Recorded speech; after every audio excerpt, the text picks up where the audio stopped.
Так что же случилось с самураями в мирное время? Их главная функция — воевать — стала не нужна.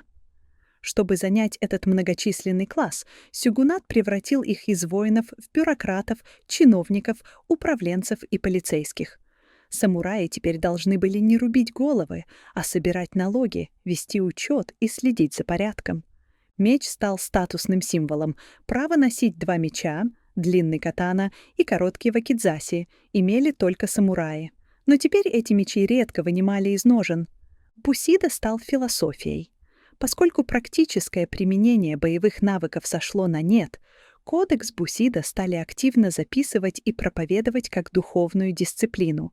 Он стал основой для воспитания и образования.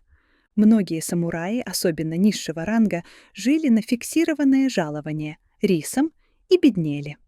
В то время как горожане-купцы, формально низший класс, богатели, некоторые самураи были вынуждены тайком заниматься ремеслами или даже продавать свои мечи. Представьте себе офицера спецназа, прошедшего десятки командировок. А потом его переводят на должность бумажного клерка в министерстве.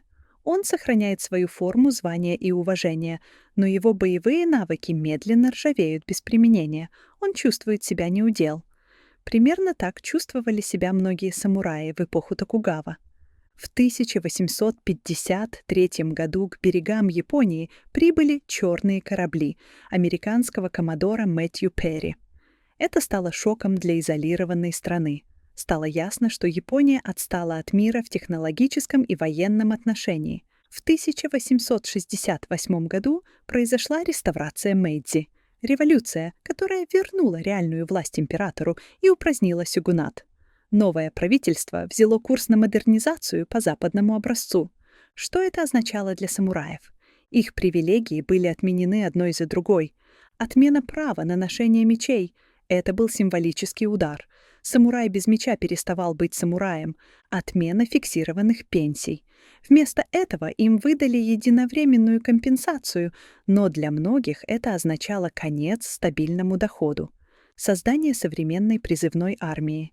Теперь защищать страну мог любой крестьянин с винтовкой, а не только элитный воин с мечом. Последней вспышкой самурайского духа стало восстание в Сацуме в 1877 году. Группа бывших самураев под предводительством легендарного Сайго Такамори подняла мятеж против новой армии. Они сражались с самурайской отвагой, но против пулеметов и артиллерии. У них не было шансов.